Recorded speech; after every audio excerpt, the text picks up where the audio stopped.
Transfer. साक्षी बाजार में कपड़े की दुकान में हुई चोरी के मामले का पुलिस ने किया उद्भेदन। सरगना कृष्णा शर्मा समेत 5 अपराधी गिरफ्तार। 2.14 लाख रुपए नकद, 5 मोबाइल फोन और कपड़े बरामद। गिरफ्तार अपराधी कर्मी रहे हैं आपराधिक पृष्ठभूमि के। सभी के खिलाफ शहर के विभिन्न थानों में 1 दर्जन से अधिक मामले हैं दर्ज। बहु भंडार के 75 वर्षीय गंगाधर सिंह की आंख के बाहर निकल आने की चर्चा सुर्खियों में। पहले बनी घटना की सच्चाई जानकर लोग हैरान। क्या है हकीकत, कौन है कसूरवार, कौन कर रहा साजिश, सभी जांच का विषय। पिछले वर्ष अक्टूबर में हुआ था गंगाधर के आंख का ऑपरेशन। इन्फेक्शन के बाद कोलकाता में असली आंख निकाल कर लगाई गई थी नकली आंख। कोटका में वज्रपात से 2 ग्रामीणों की मौत, 3 गंभीर रूप से जख्मी। घायलों की सदर अस्पताल में चल रही चिकित्सा। कोटका विधायक पहुंचे घटनास्थल और बाद में सदर अस्पताल भी। पीड़ित परिवार को दिया सहायता का आश्वासन। बुधवार को बारिश के दौरान हुआ था वज्रपात। घायल सभी 5 को लाया गया सदर अस्पताल। रास्ते में हो गई 2 की मौत। आइए बात करते हैं चोरी के आधा दर्जन मामलों के उद्भेदन और गिरफ्तार किए गए कृष्णा शर्मा समेत उसके गैंग के 5 अपराधियों की। साक्षी पुलिस ने पिछले दिनों साक्षी बाजार स्थित जगजीत सिंह की कपड़े की दुकान में हुई चोरी सहित आधा दर्जन चोरी के मामलों का उद्भेदन कर उसमें शामिल 5 अपराधियों को गिरफ्तार करने में सफलता पाई है।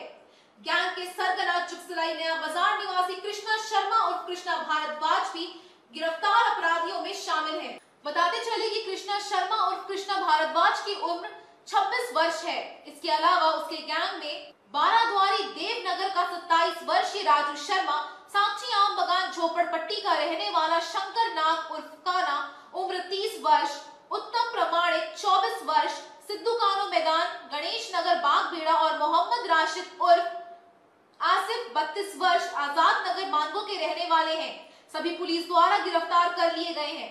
पुलिस ने उनकी निशानदेही पर 2,14,250 नकद, 5 एंड्रॉइड सेट मोबाइल फोन तथा जगजीत सिंह की कपड़े की दुकान से चोरी किए गए सलवार सूट का 6 सेट कपड़ा बरामद किया है। आज इसकी जानकारी एक प्रेस वार्ता में सहायक एसपी सुधांशु जैन द्वारा साक्षी थाना में दी गई। उन्होंने बताया कि गिरफ्तार किए गए सभी लोग आपराधिक पृष्ठभूमि के रहे हैं। उनके खिलाफ सीताराम डेरा, जुगसलाई, साक्षी, मांगो, उल्लीडी, बिष्टुपुर और कदमा थाना में 1 दर्जन से अधिक चोरी और छीनताई के मामले दर्ज हैं। आरंभिक पूछताछ के बाद पुलिस ने सभी अप्राथमिक आरोपियों को कोर्ट में प्रस्तुत कर जेल भेज दिया है। इस संबंध में जानकारी देते हुए सहायक एसपी सुधांशु जैन ने बताया कि पुलिस को गुप्त सूचना मिली, जिसके आधार पर स्वर्ण रेखा नदी के किनारे हाथी घोड़ा मंदिर के पास से कृष्णा शर्मा और कृष्णा भारद्वाज की गिरफ्तारी की गई। उसके बयान के आधार पर पुलिस ने उसके गुर्गों की गिरफ्तारी की। कृष्णा शर्मा के स्वीकारोक्ति बयान के आधार पर चोरी किए गए नकद रुपए, मोबाइल फोन और कपड़ा पुलिस द्वारा बरामद किया गया है। ये साक्षी थाना द्वारा कृष्णा शर्मा और इसके गैंग को पकड़ा गया है। कृष्णा शर्मा ये वो व्यक्ति है जो अभी आपने जो 2 चोरी के जो बड़े बड़े मामले आए थे, एक डॉक्टर जयंत के यहाँ पे घर पर, जिसमें इसका पूरा वीडियो फुटेज है कि कैसे घर में घुसा और इसने पूरा पर्स जिसमें ज्वेलरी और पैसे थे वो लेकर गया। और फिर जो एक व्यवसायी जगजीत की दुकान में भी इन्होंने ऊपर से शटर काट के इन्होंने कुछ कपड़ा और कुछ रुपया चोरी करा था। फिर उन्हीं की बताते हुए उन्होंने जैसे और थानों में भी इनके खिलाफ सबूत मिले हैं, जैसे जो बिष्टुपुर के 3 केसेस हैं वो भी इनके ऊपर हैं। इन 5 की क्रिमिनल हिस्ट्री रही है। कुल मिला के इनके ऊपर किसी के ऊपर 2, किसी के ऊपर 3, किसी के ऊपर ऐसे कर करके इनके नाम 10 केसेस में पहले भी चोरी के ऊपर रहे हैं।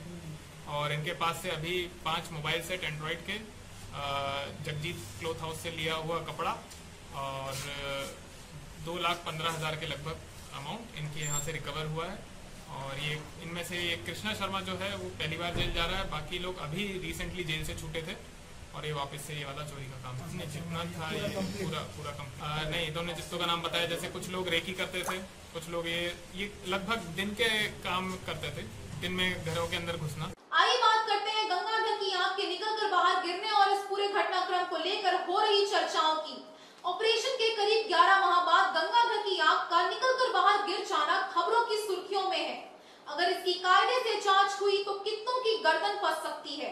मामले की क्या है हकीकत, कौन है कसूरवार और कौन कर रहा साजिश, इसे जानने की जरूरत है। घाटशिला के उत्तरी मऊ भंडार की केताड़ी पंचायत के रहने वाले 75 वर्षीय गंगाधर सिंह पिछले कुछ दिनों से खबरों की सुर्खियों में हैं। ऑपरेशन के 11 माह बाद उनकी आंख निकलकर बाहर आ गई। गंगाधर ने आरोप लगाया है कि जमशेदपुर KCCI हॉस्पिटल में उनकी आंख निकाल कर उसमें कांच की नकली आंख लगा दी गई। इसकी भनक तक उन्हें नहीं लगने दी गई।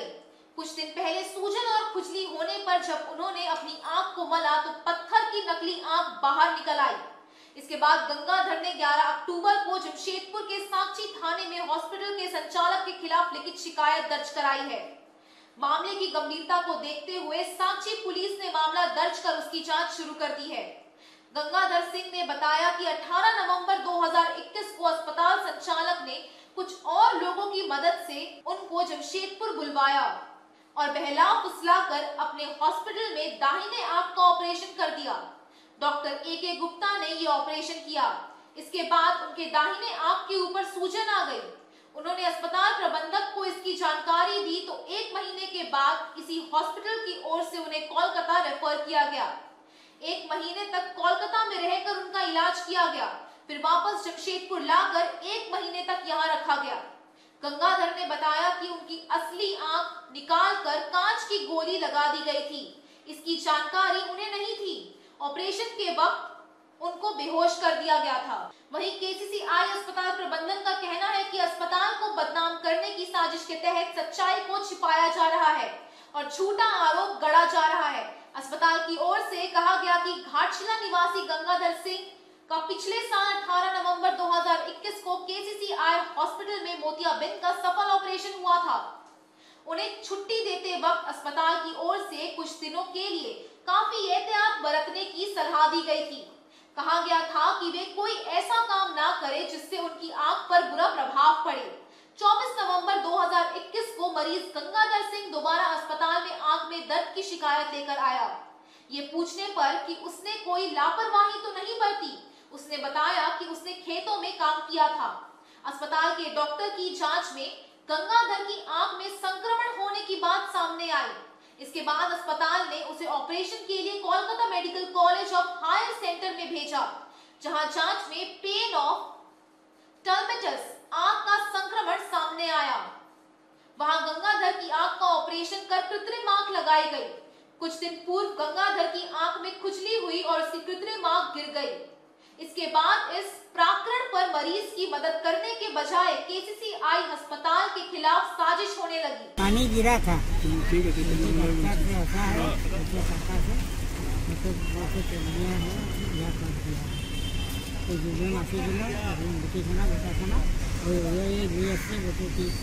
पानी पड़े हाँ पड़े तो पड़वा के बोलते यहाँ करेगा सिलाई करेगा हाँ जाबो सिलाई करो तो उतना मालूम नहीं होगा। हम लोग तो सोचा लापरवाही किया है पूरे काहे उतना दिन तो उसको आँख में पानी गिर रहा था तो दर्द नहीं दे रहा था।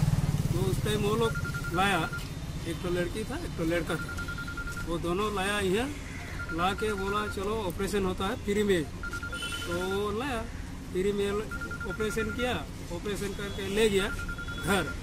फिर दर्द देने शुरू हो गया, फिर दर्द देने शुरू हो गया तो हम लोग फिर घर से यहाँ भेजा। उस टाइम भी वो लोग कई गाड़ी था KCCI हॉस्पिटल। ऐसे में एक सामाजिक कार्यकर्ता होने के नाते में अपना कीर्ति और कर्तव्य को निभाएंगे। हमको जो जानकारी मिला है पीड़ित गंगाधर सिंह से, उन्होंने हमको बताया कि उनके साथ और 3-4 लोगों को कोई KCCI हॉस्पिटल प्रबंधक के कार्यकर्ता द्वारा उसको ले आया था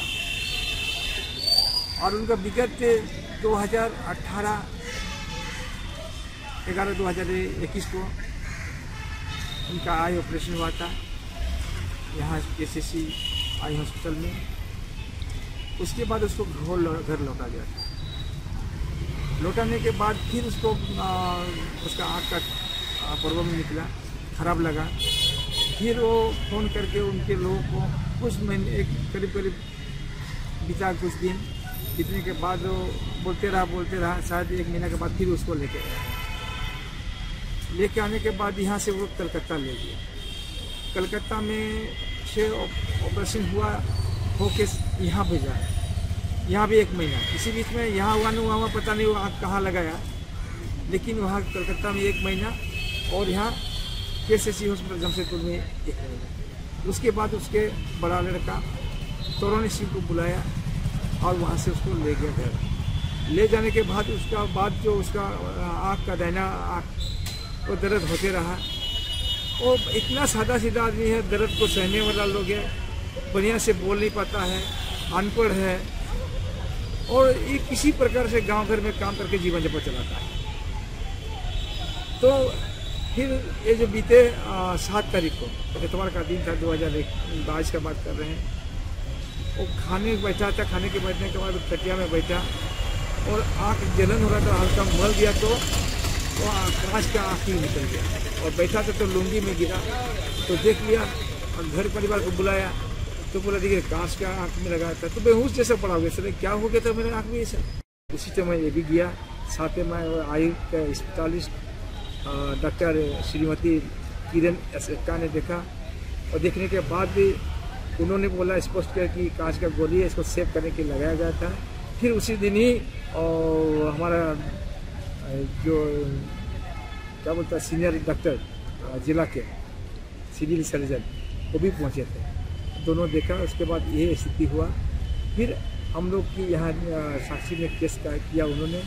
उसके बाद यहाँ एक गठित डॉक्टरों का 3 का बैठक हुआ, ये जाँच ये किया। वो लोग जांच करके आज ने बताया, सारा चीज़ को लिखा। लिखने के बाद भी बोला ये तो सही में आँख तो निकल गया है, इसका जांच का विषय ये पूर्ण रूप से स्पष्टीकरण नहीं दिया है, वो अपने जांच में बताया। हाँ, उन्होंने जहाँ पर उसका ऑपरेशन हुआ था वहाँ तक नहीं किया, लेकिन ये डॉक्टर लोग बोला कि हम लोग जांच का विषय है, जांच करने के बाद आगे की कार्रवाई होगा। ये गुहार लगाया कि मेरे एक तो गरीब तबके के लोग किसी तरह का हम जीवन यापन चलाते थे, ये कर जाने के बाद में तो अंधकार जैसे देख रहा है, कैसे जीवन चलाएंगे। तो बोला हमारा जो भी सरकार की ओर से मुझे मुआवजा मिले और हम किसी प्रकार का जीवन यापन चलाएं। बात करते हैं पोटका के तिलाइडी गांव में तेज बारिश के बीच हुए वज्रपात से 2 लोगों की मौत और 3 लोगों के जख्मी होने की।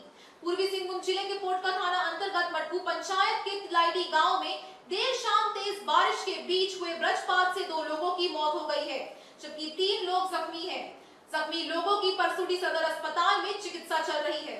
बताते चले कि बुधवार की देर शाम तेज बारिश के बीच अचानक हुए वज्रपात से मटकू पंचायत के तिलाइडी गांव में 5 लोग गंभीर रूप से जख्मी हो गए। घटना की जानकारी मिलते ही काफी संख्या में स्थानीय लोग जमा हो गए। लोगों ने अफरा तफरी के बीच सभी घायलों को स्थानीय अस्पताल में भर्ती कराया। प्राथमिक उपचार के बाद सभी को बेहतर इलाज के लिए सदर अस्पताल रेफर कर दिया गया। सदर अस्पताल में जांच के दौरान डॉक्टरों की टीम ने 2 लोगों को मृत घोषित कर दिया। मृतकों में 22 वर्षीय राहुल सरदार और 26 वर्षीय सोदरा सरदार शामिल है, जबकि डेब्यू सरदार शिवनाथ सरदार और दुलाल सरदार बुरी तरह झुलस गए हैं। प्रत्यक्षदर्शियों के मुताबिक बुधवार देर शाम तेज बारिश से बचाव के लिए 5 ग्रामीण गांव के ही एक पेड़ के नीचे खड़े थे। इसी दौरान जोरदार वज्रपात हुआ और 5 लोग बेहोश हो गए। घटना की सूचना क्षेत्र के विधायक संजीव सरदार को दी गई। घायलों को विधायक संजीव सरदार के एम्बुलेंस से पोटका CHC एवं गंभीर रूप से घायलों को सदर अस्पताल जमशेदपुर भेज दिया गया। विधायक संजीव सरदार भी सदर अस्पताल पहुंचे और पीड़ित परिवार से भेंट की। उन्होंने इस दुखद घटना पर संवेदना व्यक्त करते हुए पीड़ित परिवारों को हर संभव सहयोग का आश्वासन दिया। विधायक ने आधे घंटे के अंदर मृतक के परिवार को सरकारी सुविधा उपलब्ध कराने की बात कही। इस दौरान सदर अस्पताल के सिविल सर्जन साहिल पाल भी मौजूद रहे। तिलाइडी गांव के लोग मछली पकड़ने के लिए गया और जैसे पानी हुआ, जैसे बरसात का मौसम आया, वैसे ही लोग घर आ रहा था। तो घर आने के क्रम में वो बरगद का पेड़ था और इस पेड़ में ये लोग रहित सरदार, देबू सरदार, शिवनाथ सरदार एवं दुलाल सरदार और इंद्रजीत सरदार, ये लोग उस पेड़ में रुके बरसात को देखते हुए और उसी समय वज्रपात हुआ और वज्रपात होने के कारण उसमें लोग घायल अवस्था में रहे। जैसे ही गाँव वाला को सूचना मिला वैसे ही गांव वाला लोग एम्बुलेंस के माध्यम से सदर हॉस्पिटल लाने का काम किया और इसमें 5 जन में रोहित सरदार, देबू सरदार और शिवनाथ सरदार, जो कि वर्तमान स्थिति लोग नाजुक बताया हुआ है, वर्तमान ट्रीटमेंट चल रहा है, वर्तमान ठीक है। लेकिन जो दुलाल सरदार उम्र होगा 26 साल और इंद्रजीत सरदार जो उम्र होगा 15 साल, इन लोग ज़्यादा ये लगने के कारण इन लोग उनका मृत्यु हो गया और बाद बाकी दोनों का पोस्टमार्टम के लिए भेजा गया है एमजीएम को और कल पोस्टमार्टम करके बॉडी देगा। और जो सरकार का जो प्रावधान है मुआवजा का, तो मुआवजा के लिए हम लोग आगे का काम बढ़ाने का काम करेंगे ताकि उनके आश्रितों को मुआवजा मिले। आइए बात करते हैं सरकारी उदासीनता का शिकार सुविधा विहीन प्रकृति की गोद में बसे सीता नाला चेक डैम की। जमशेदपुर शहर से 20 किलोमीटर दूर एमजीएम थाना क्षेत्र में पड़ने वाले छोटा बांकी गांव से सटे 2 पहाड़ों के बीच प्रकृति की गोद में बसे सीता नाला चेक डैम की प्राकृतिक सुंदरता का कोई जवाब नहीं। सूर्योदय की लालिमा के साए में अंगड़ाइयां लेता सीता नाला डैम हमेशा से पर्यटकों के आकर्षण का केंद्र रहा है, लेकिन आज प्रकृति का अनमोल उपहार सीता नाला चेक डैम सरकारी उदासीनता का शिकार है। उषण पड़पाती वाहनों से घिरे इस डैम की कलकल झलझल धाराओं के सौंदर्य से स्वर्ग की परी भी शर्मा जाए। ओस की बूंदों में मोतियों के दाने का रूप देवताओं के वरमाला से कम तो नहीं ही लगते हैं। चांद की दूधे रोशनी में नहाए सीता नाला चेक डैम में शायद दिनकर की उर्वशी की नजर तो नहीं लग गई है। यही वजह है कि ये चेक डैम देखरेख के अभाव में जर्जरता के करीब है। पहाड़ियों के बीच ये चेक डैम पर प्रकृति का नजारा देखने के लिए दूर दूर से पर्यटक खासकर जमशेदपुर शहरवासी चेक डैम आते हैं, लेकिन सुविधाओं का अभाव उनमें निराशा भर देता है। चेक डैम पर ना ही पीने का पानी, ना ही शौचालय की सुविधा और ना ही बिजली की व्यवस्था है। देखरेख के अभाव में चेक डैम पर बनाए गए रेलिंग जर्जर हो चुके हैं, कई जगह वे टूट गए हैं जिससे दुर्घटना की आशंका रहती है। आपको बता दें कि Sita Nala check dam Chandil check dam से जुड़ा है। इसी सीता नाला डैम के माध्यम से चांडिल नहर का पानी घाटशिला बहरागोड़ा होते हुए बंगाल के सीमावर्ती इलाके तक किसानों को सिंचाई के लिए पानी उपलब्ध कराता है।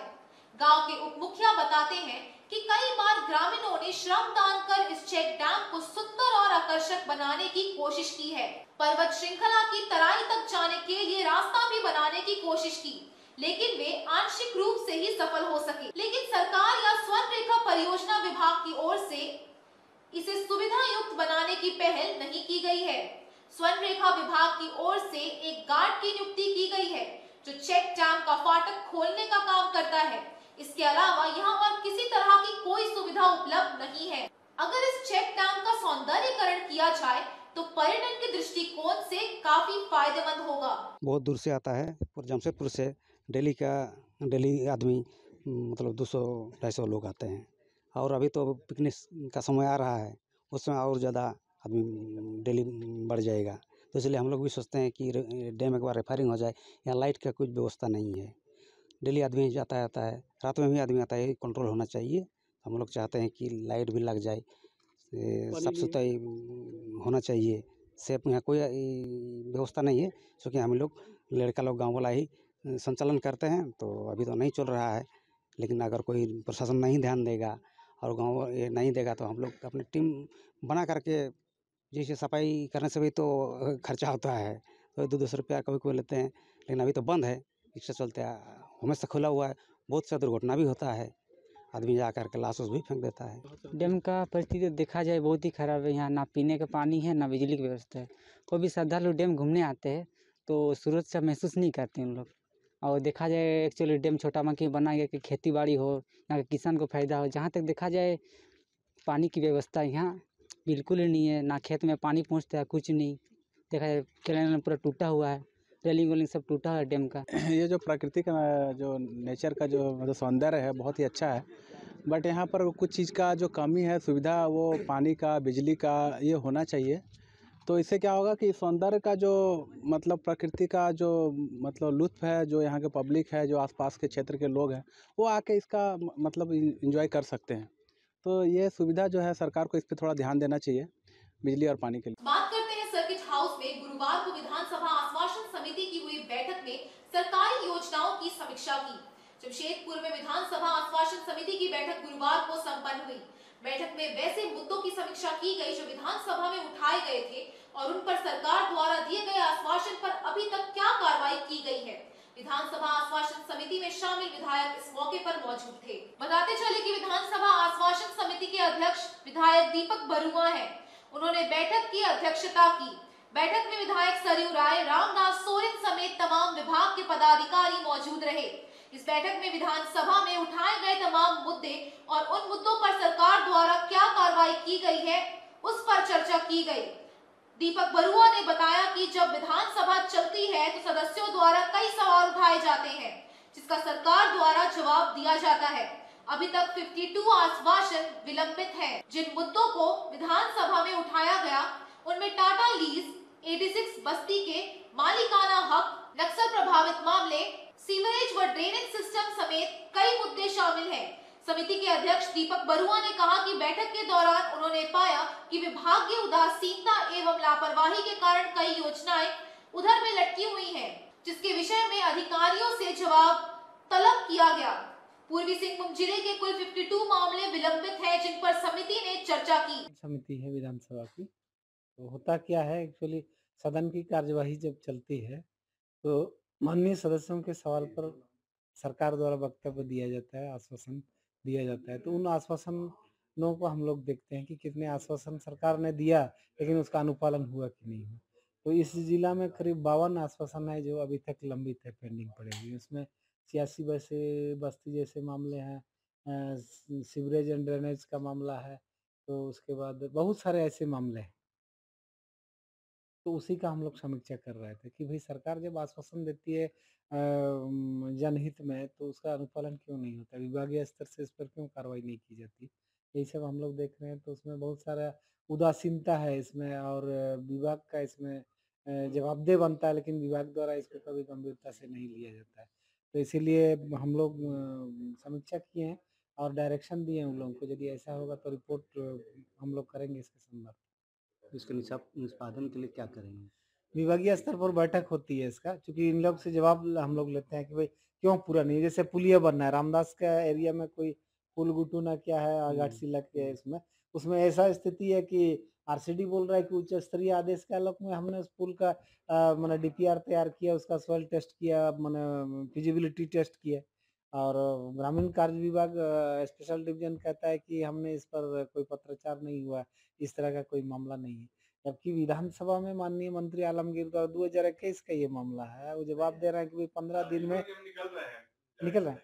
ठीक है दादा, ठीक है। तो मंत्री का जब सदन के अंदर दिया गया जवाब का इस तरह का स्थिति है, तो देखिए समिति तो अवमानना भी किसी पर चला सकती है। भाई आप बोलते हैं जनता के हित में लेकिन करता नहीं है, कोई विभाग नहीं करता है, तो ये तो गलत बात है। तो सदन के द्वारा दिया गया वक्तव्य तो कानून हो जाता है, उसको तो पूरा करना होता है। तो भाई 2003, 2005, 2008, 2013, 14 इस तरह का मामला जो है ना आश्वासन लंबित पड़ा हुआ है, ये तो गलत बात है। विभाग के लिए जवाब दिए, तो इसी को हम लोग समीक्षा कर रहे हैं और उन लोग को बता रहे हैं कि भाई आप लिखित रूप से दीजिए समिति के सामने। मान लिए कुछ पत्राचार नहीं हुआ, कोई भी मामला पेंडिंग है तो लिख दीजिए कि भाई पेंडिंग है, हमको इसके बारे में जानकारी नहीं। हम लोग अपने स्तर से जो करना होगा करेंगे विभागीय स्तर पर, यही मामला। ठीक है, आइए बात करते हैं बूंद बूंद पीने के पानी की समस्या से जूझ रहे मानगो पहाड़ी बस्ती के लोगों की। मानगो के पार्टी सिटी एंड होटल के समीप स्थित पहाड़ बस्ती के लोग इन दिनों बूंद बूंद पीने के पानी की समस्या से जूझ रहे हैं। हालांकि राज्य सरकार ने गरीबों के लिए बोरिंग कर पानी की टंकी लगवाई जरूर है, लेकिन बोरिंग मोटर विगत 1 महीने से खराब पड़ा है, जिसकी वजह से लगभग 100 परिवारों के बीच पानी की गंभीर समस्या उत्पन्न हो गई है। होना चाहिए। हम पे अत्याचार नहीं चलेगा, नहीं चलेगा। पानी का व्यवस्था करना होगा। हम पे अत्याचार नहीं चलेगा, नहीं चलेगा। पानी का व्यवस्था करना होगा। बताते चले कि मानगो के पहाड़ बस्ती में वैसे लोग रहते हैं जो दिहाड़ी मजदूरी कर अपना जीवन यापन करते हैं। पिछले 1 माह से वे लोग पानी की गंभीर समस्या से लड़ रहे हैं। कहा तो ये भी जाता है कि रोज कमाने खाने वाले लोग अब पानी की तलाश में दिहाड़ी मजदूरी में जाना छोड़ दिए हैं। भाजपा नेता विकास सिंह ने मामले की जानकारी मानपुर नगर निगम के कार्यपालक पदाधिकारी को दी। विकास सिंह ने कहा कि अगर जल्द मोटर की मरम्मत नहीं कराई गई तो लोगों के सामने भुखमरी की समस्या उत्पन्न हो जाएगी। विकास सिंह ने उपायुक्त से मामले में हस्तक्षेप करने का अनुरोध किया है। मौके में मुख्य रूप से विकास सिंह, बच्चू मुखर्जी, गोपाल यादव, ज्योत्सना तंतुबाई, बसंती सिंह मुंडा, सरस्वती तंतुबाई, बुधनी सिंह, रूमा तंतुबाई, भारती तंतुबाई, सुजाता कालिंदी, आशा प्रजापति, बुद्धेश्वर सिंह, शांति देवी, दुर्गा तंतुबाई, लक्ष्मी तंतुबाई, प्रियंका कालिंदी, शांति कालिंदी, सोनिया कालिंदी, गुरबारी सिंह, ममता तंतुबाई, पारो तंतुबाई, संगीता कालिंदी, पारो कालिंदी, मेनका भट्टाचार्य जी मुख्य रूप से उपस्थित थी। दिहाड़ी मजदूरी में काम करने वाले लोग यहाँ रहते हैं और अपना जीवन यापन करते हैं। एक महिला से यहाँ झारखंड सरकार के द्वारा लगाया गया जो सिंटेक्स टंकी है जिसमें मोटर लगा हुआ था, खराब पड़ा हुआ। ये लोग पढ़े लिखे नहीं है, ये लोग नहीं जानते हैं कि नगर निगम का कार्यालय कहाँ है, उपायुक्त महोदय का कार्यालय कहाँ है, जिसको तिसको बोलते हैं। नगर निगम ये गरीब है, रोज कमाते खाने वाले लोग हैं, इससे इनकी बात को गंभीरता से नहीं ले रहा है। हम सभी जानते हैं कि जल ही जीवन है। आप बताइए, ये गरीब गुरबा जो रोज कमाते खाते हैं बिना पानी का कैसे जी होंगे। हमने अपनी बहनों से पूछा, इन्होंने बताया कि हम 1 किलोमीटर दूर जाते हैं पानी लाने के लिए, और स्थिति यह हो गई है कि हम जो दिहाड़ी मजदूरी में काम करने जाते थे वो पानी के लिए काम करना जाना छोड़ दिया है। स्थिति भयावह हो गई है। मैं आपके माध्यम से उपायुक्त महोदय से मांग करता हूँ कि अविलंब इसका निर्माण कराइए, इसका मरम्मत कराइए। आज के इस बुलेटिन में बस इतना ही। हम फिर हाजिर होंगे कुछ और नई खबरों के साथ। तब तक के लिए SCN न्यूज की पूरी टीम की ओर से मुझे दीजिए इजाजत। नमस्कार।